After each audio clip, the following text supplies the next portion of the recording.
Let's keep going. Example 2 has the same directions. We want to confirm that the integral test can be applied and then use it to determine if the series converges or diverges. The first thing we want to do is rewrite it as a function. As a function, this would be f of x equals 1 over, instead of n, I write x, and then instead of the square root, I'm going to write the rational exponent, which is the 1/2 power, and this is going to be the natural log of x raised to the 1/2 power. So I have to show that this is continuous, positive, and decreasing. Let's start with continuity. In order to determine where this is continuous, we need to find the domain. How do I do that? I grab the denominator and I set it equal to 0. X times the natural log of x to the 1/2 equals 0. Since it's a product, I get to set each one of these individually equal to 0. So I have x equals 0, and then over here, natural log of x to the 1/2 equals 0. Square both sides for the second one because this is already solved, and I get the natural log of x is equal to 0. Make e the base to solve this, and I get that x is equal to 1 because e to the 0 is equal to 1. There is one more thing I have to do here because I have a natural log. Remember, with the domain of the natural log, you have to set the argument. The argument is what you're taking the natural log of. So what you need to do is set that argument greater than 0 and solve for x. Well, since the argument is just x and x greater than 0 is already solved, we're done. So if you think about this on a number line before we actually write down the domain, what all these things are saying. This one over here, since I got it from the denominator, is that I cannot be 0. This one again, since I got it from the denominator, that I cannot be 1. This one over here says I have to be numbers that are bigger than 0, which are all those numbers that's there. Well, if we think of this as domain, we know that that means that the domain of our function is going to equal the set of x's such that x has to be greater than 0. I don't have to say doesn't equal 0 if I'm already saying greater than 0 because I'm not including 0 there. And then that x doesn't equal 1. Therefore, the domain of the function is that I have to be bigger than 0 and I can't equal 1. Well, look at my counter. My counter starts at 2. So am I continuous for x is greater than or equal to 2? Yes, absolutely. So therefore I can say that I'm continuous for my x's greater than or equal to 2. Now let's figure out if we're positive. Remember, with positive it was easy. We were just looking at the function. Well, this guy's always positive, so we can just say positive number. What about the denominator? Well, for x's greater than or equal to 2, I'm going to be positive. For the natural log of x to the 1/2, let's explore what happens to the natural log of 2. Grab a calculator and let's find out what the natural log of 2 is. If we place in the natural log of 2, we get a positive number. Then try the natural log of 3, the next integer, it's also positive. So all the numbers after 2 are going to be positive because the natural log is an increasing function. Taking the square root of something positive keeps it positive, therefore this is always going to be positive for my x's greater than or equal to 2. Well, a positive divided by a positive was equal to that positive number, therefore we know that we are going to be positive for x's greater than or equal to 2. The last thing that we needed to do is figure out if we were decreasing. How do you do that? We need to find the derivative. Since this one is pretty complex, why don't we keep it as is and just use the quotient rule to find the derivative? What is the derivative of this function? If we're using the quotient rule, it's going to be the denominator, which is going to be x, and I'm going to put the radical back in, square roots of the natural log of x. So denominator times the derivative of the numerator. The derivative of the numerator is 0 minus the numerator, which is 1, times the derivative of the denominator. Well, the denominator is a product, so I have to use the product rule to find its derivative. So it's going to be the first times the derivative of the second. Well, that's going to be 1/2 times the natural log of x raised to 1 less, negative 1/2, times the derivative of the inside, which is 1 over x, plus the second, and I'm just going to say the natural log of x to the 1/2, times the derivative of the first, which is 1. And then it's all over the denominator squared. Well, it's going to be x square roots of the natural log of x squared. Let's clean up where we can, because we need to make sure that this is negative so that we know that we're decreasing. Well, anything times 0 is 0, so I know that this guy goes away. The denominator, if I go ahead and handle it, if I square both of those, I have x squared natural log of x. Now let's handle this portion right here. First, I have that negative. It's going to come along. And then notice that in these parentheses, we have x times a 1 over x. So I know that those are just going to cancel. And then if I rewrite this guy without negative exponents, I have 1 over 2, make it a radical again, square roots of the natural log of x. And then this is just going to be plus the square root of the natural log of x. Is this always decreasing? Well, let's think about it. Look at the denominator. What do we know about the denominator? Well, if I take x and I square it, that's going to be positive. And we've already said that for x's greater than or equal to 2, this guy here is positive. So this is a positive number. We know that this is positive for x's greater than or equal to 2. So my denominator so far is positive. What about the numerator? Well, remember, this is a positive number. This is positive. We said that this guy here was positive for x is greater than or equal to 2. So I have negative and then a positive number plus a positive number.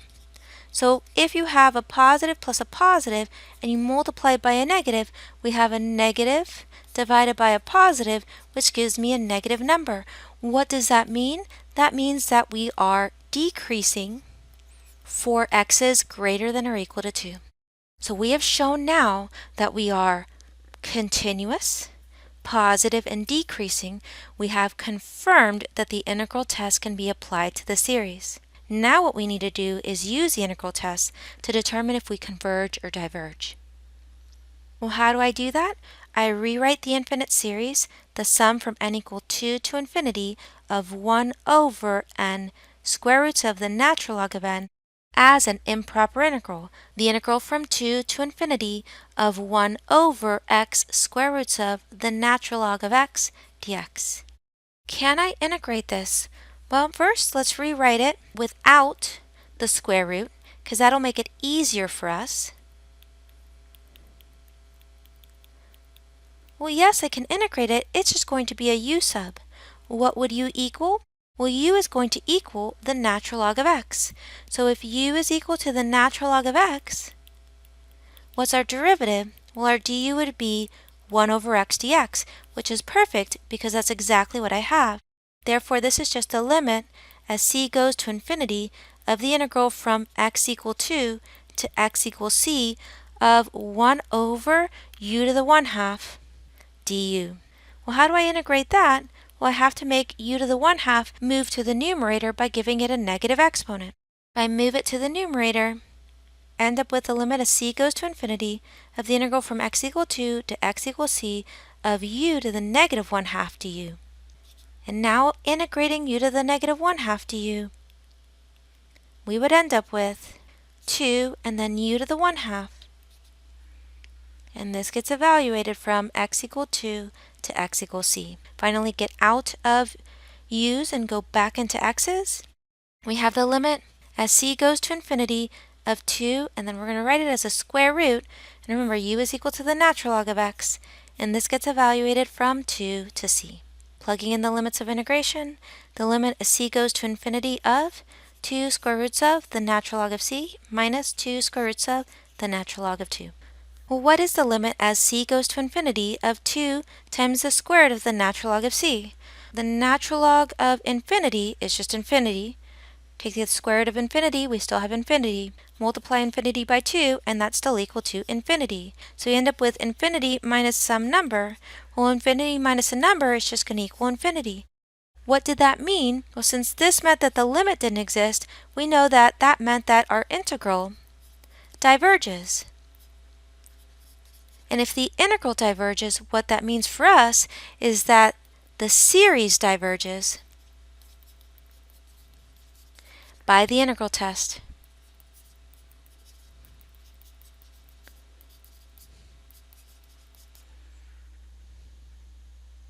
Let's keep going. Example 3. First, write it as a function. F of x is equal to 1 over 2x minus 1.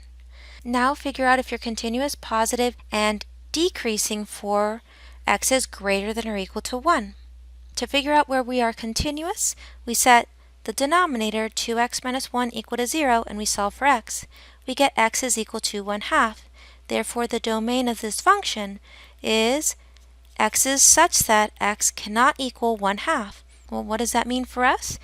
Therefore, we are continuous for x's that are greater than or equal to 1. Why? Because the only number that we can't be is a half. Next thing, positive. Well, this guy here is a positive number. And for the denominator, if I'm plugging in x's that are greater than or equal to 1, we're going to be a positive number. What does that equal? Well, that's a positive number. Therefore, we're going to be positive for our x's greater than or equal to 1. Last thing, are we decreasing? Well, let's make this guy here with a negative exponent so that we can easily take its derivative to figure out if we're decreasing. Finding the derivative, we get f prime of x is equal to negative 2x minus 1, raise it to 1 less, negative 2, times the derivative of the inside, which is 2. Therefore, f prime of x is equal to negative 2 over 2x minus 1 squared. Well, this guy here is always negative, and this guy here, since it's squared, is always positive, and a negative divided by a positive is equal to a negative number. Therefore, we can quickly say that this is going to be decreasing for our x's greater than or equal to 1. Now that we've confirmed that the integral test applies, we can go ahead and use the integral test. How do I do that? I make my series equal to the improper integral, the integral from 1 to infinity of 1 over 2x minus 1 dx. So I have to write it as a limit statement, and I'm also going to integrate this at the same time. Is this something that I can integrate? Yes, it is. I could use a u sub for it, but the denominator is linear, so I know I'm just going to be multiplying it by the reciprocal of the coefficient of the x term. And this is really a 1 over u du. I know how that integrates. So I'm going to say this is equal to the limit as c goes to infinity of, when I integrate this, this is 1/2, because again, the reciprocal of the coefficient of the x term, and then it's the natural log of the absolute value of 2x minus 1, and this gets evaluated from 1 to c. Plugging in the limits of integration, we have the limit as c goes to infinity of 1/2 times the natural log of the absolute value of 2c minus 1 minus 1/2 times the natural log of the absolute value. Well, when I plug in a 1, I have 2 minus 1, which is just 1, and I know that that guy is just 0, so I don't have to worry about that term. Now, what's the limit as c goes to infinity of 1/2 natural log of 2c minus 1? 2 times infinity is infinity, minus 1 is still infinity, the natural log of infinity is still infinity, infinity times 1/2 is still infinity, so this guy here is equal to infinity. And that meant that our integral diverges, and since our integral diverges, we know that our series is also going to diverge by the integral test. Remember, whatever the integral does, the series does as well. If the integral converged like it did in example 1, the series converges. If the integral diverges like it did in examples 2 and 3, the series will diverge.